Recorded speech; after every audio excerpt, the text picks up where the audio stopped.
So welcome everybody. Welcome.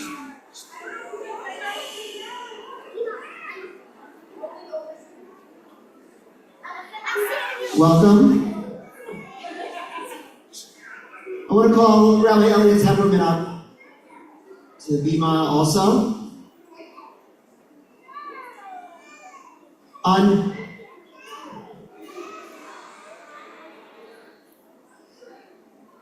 On behalf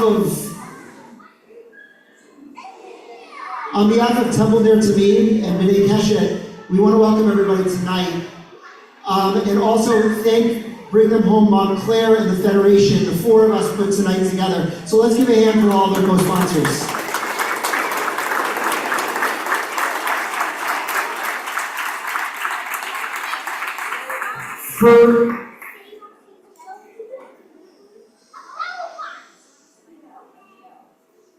For those who aren't necessarily part of our community, I want to reiterate something that I wrote to the Ner Tamid community the other day, which is, in my memory, this is one of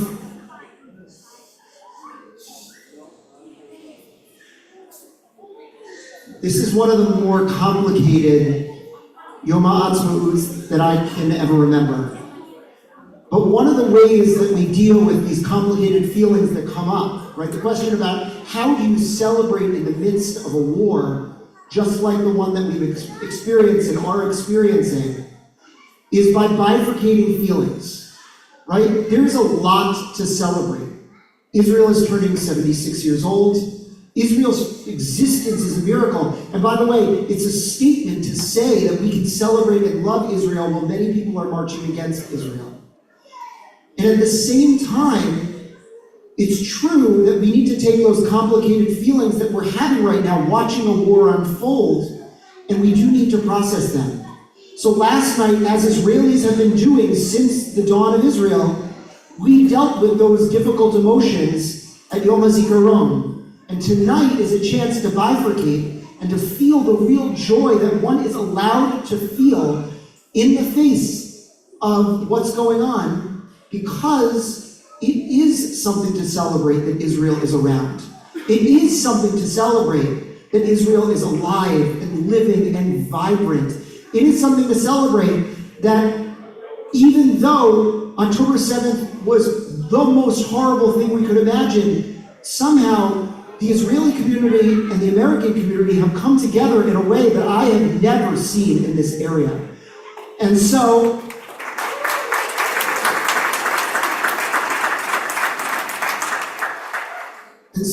I just want to say, it is our pleasure and pride to be able to host tonight's concert, because we've had a really hard number of months, and I think we need a little bit of joy tonight, right?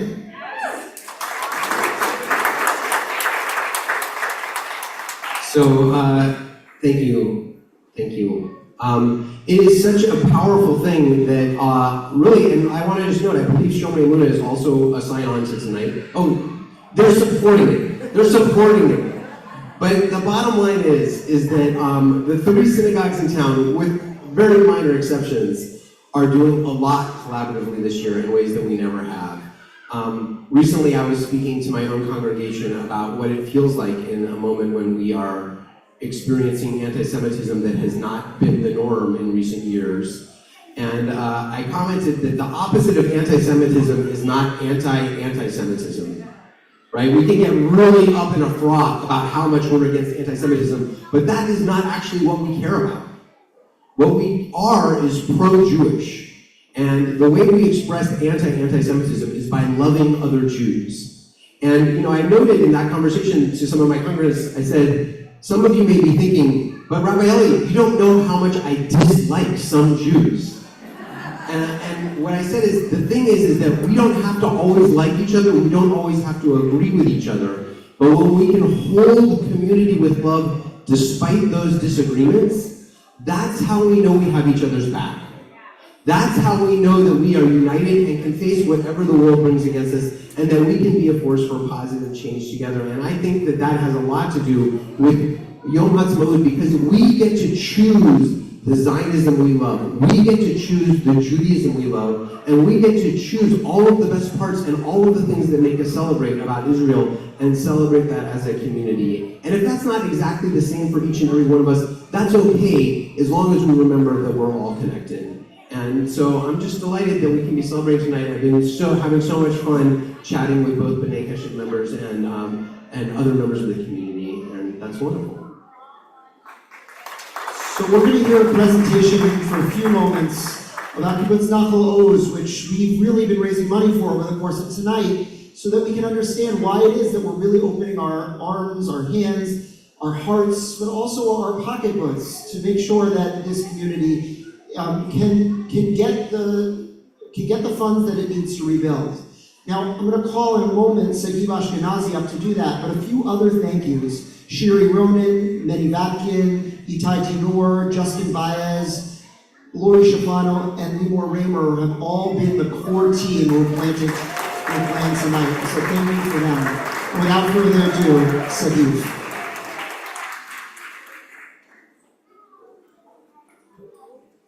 Hello everybody, my name is Sagiv Ashkenazi and I'm a resident of Montclair, originally from Israel, and a member of the TNT community.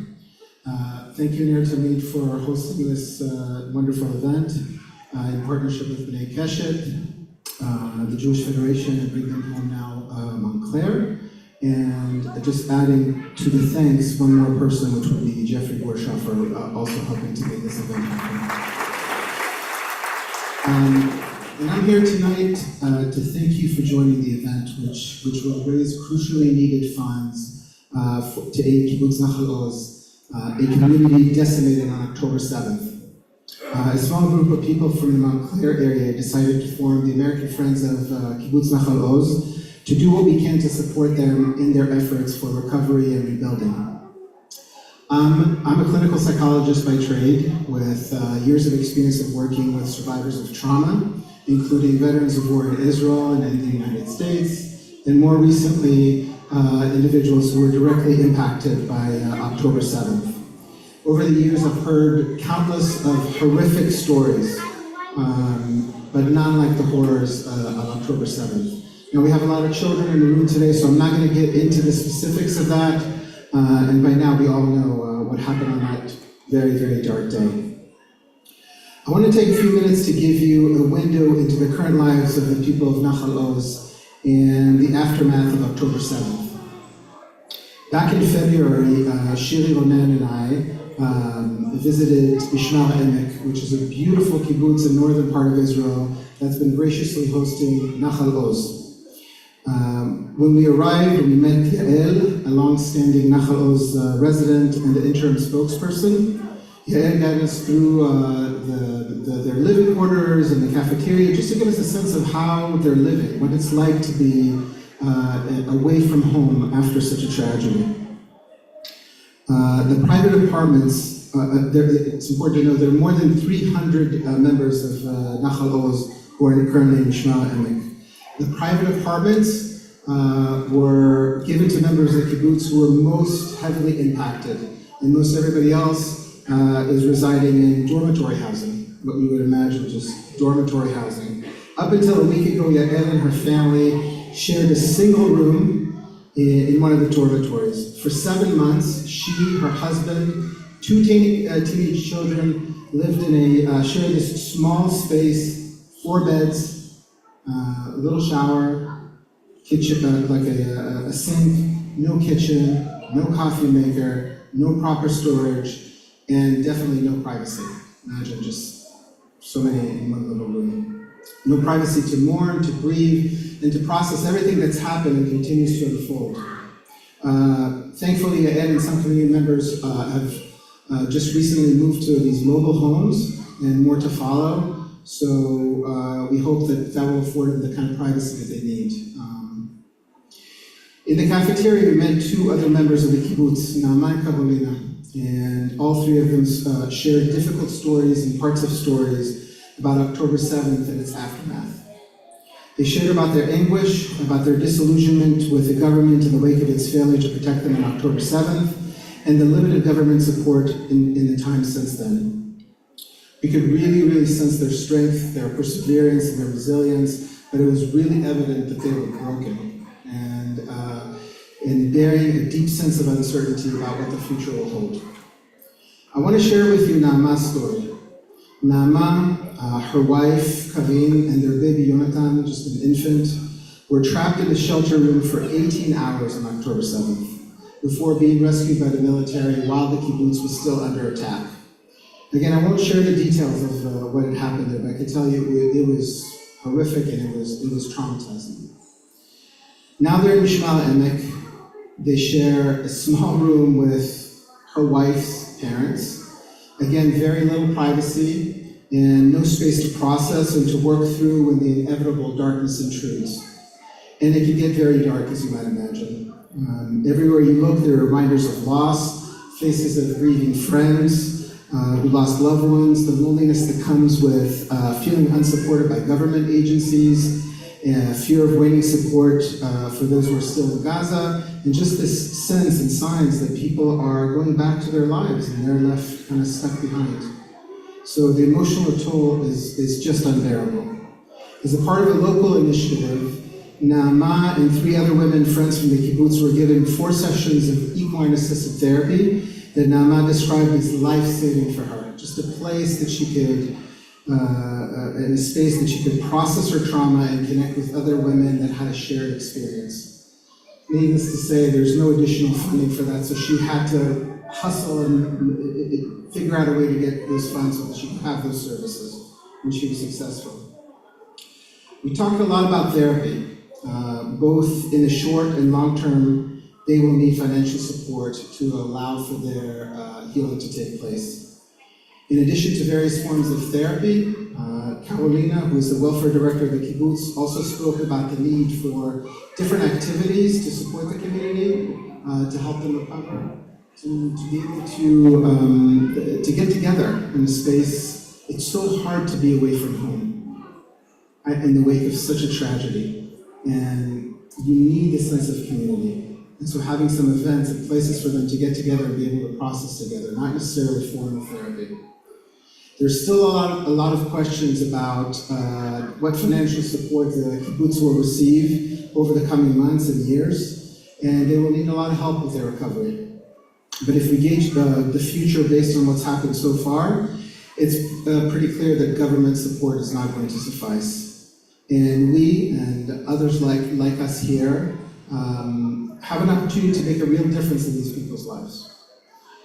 Today, we've raised more than $25,000 for the Nahal Oz community, not including today, which is great. And we've already put a part of some of these donations to work by purchasing picnic tables that were placed just outside those dormitories, just to give them additional space to hang out, to be. Many members of the kibbutz are also in need of mental health services. While some of the funds for these services will be covered by government agencies, a lot is not going to be covered. The need will vary by person, but in short, every dollar we raise will help a Nahal Oz member to begin and engage in their recovery process. And our ambition is to be able to play a small role in helping them navigate the rehabilitation, to the recovery, and to rebuilding their lives, wherever that might be. Tonight, as we mark Israeli Independence Day, I'm proud that my synagogue and the greater community are coming together, especially in these complicated and divisive times. And I know that what we raise tonight will go a long way to support the amazing people of Nahal Oz. So if you're interested in giving more or getting more involved, please let me know. Also, on your chairs, you'll see these cards that have a QR code on them that you can scan with your camera, and that's going to take you to a page where you can donate additional money if you'd like. Thank you so much for your support. Appreciate it.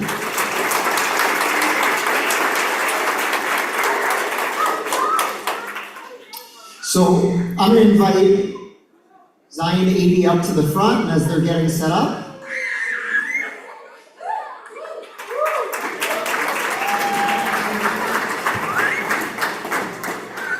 Where are they? Oh, they're in the back. Good. So we are so proud and excited to have them join us. I gave a bunch of thank yous. I want to give another thank you to Justin Baez, who I already thanked, but want to thank again, who has a connection to this amazing band, and you're going to get a chance to hear from them. We're going to let their music speak for themselves. But as they come up and they get ready, I want to invite Kendra Greenberg up. We don't have a formal singing program tonight. We've got more of a listen dancing program. But why don't we join together in Hatikva as we move toward hearing this concert? We're gonna just sing Zion 80 into being. Please stand if you're able to.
So don't be shy about coming and sitting up front if you want, especially if you're a kid, come sit up front. These musicians are amazing to watch.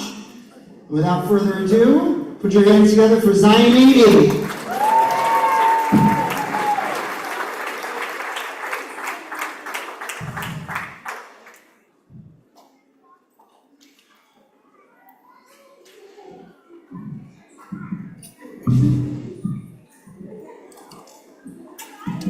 Thank you very much. Can you hear me? Thank you, Rabbi, and thank you, Tim Kenter, for that. It was beautiful. If you're going to dance with us, you should drink water and stay hydrated. And also, if you're playing the band, you should drink water and stay hydrated. So I'm just going to give my band water, and then we'll start.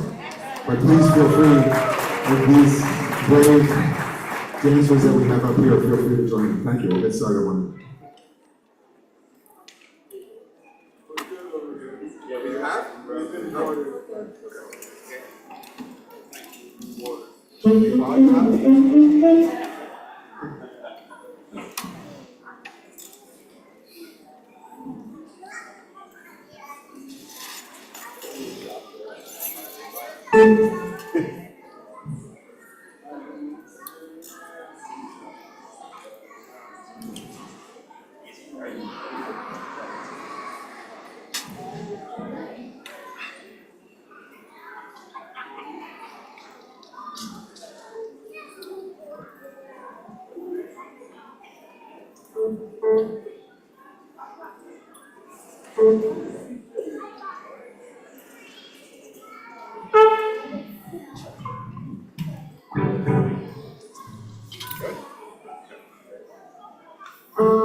Thank you.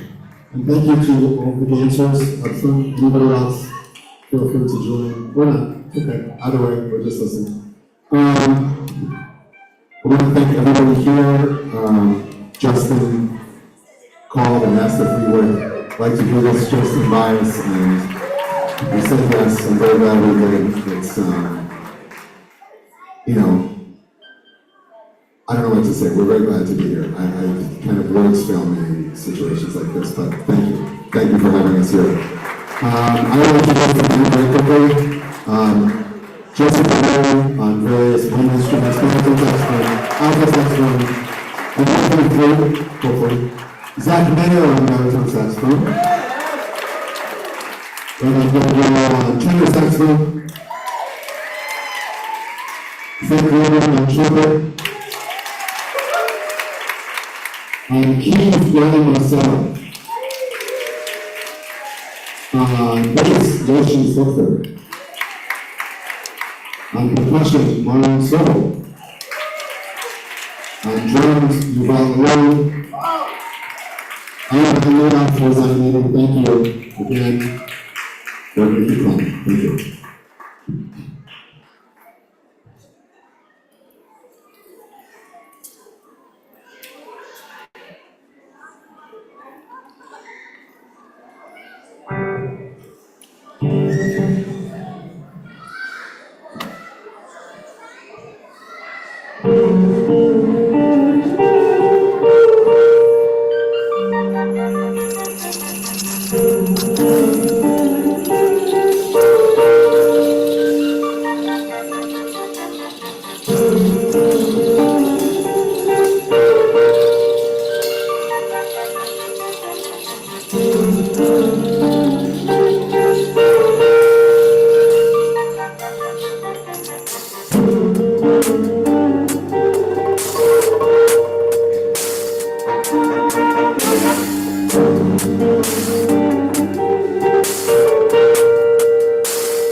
Thank you.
Traditionally, when it is somebody's birthday, we all know the song. In America, happy birthday. Maybe in Israel, Yom Holedet Sameach. But there's a very special boy here that I think a lot of you know, named Solomon. He's right there, I'm not sure if he's listening to me. But today is his birthday, and Justin, his father, sent me a video a while ago of Solomon singing his birthday song, and it turns out it's this next song that we play. So this might sound like we're playing a Jewish song, which we are, but it's also Solomon's happy birthday song. So we're going to play that now, also known as Asher Bara, by Shlomo Carlebach, but today it's Solomon's birthday song, okay? Okay, thank you.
Thank you.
Zionini, everybody! Thank you so much. Really, as I said before, we needed to bring a little bit of joy and a little bit of light into this darkness right now, into this world, and whew, this was awesome. This was awesome. Thank you very much.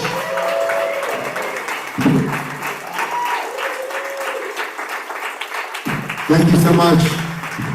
Gentlemen, they're wonderful. Thank you so much. Thank you very much, Henry, Justin, Rabbi, thank everybody there. Thank you. Thanks so much. I guess it's not quick because I'm listening, but thanks so much.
Yeah, Brian.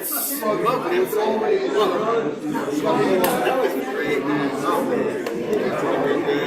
Yeah, always so much fun.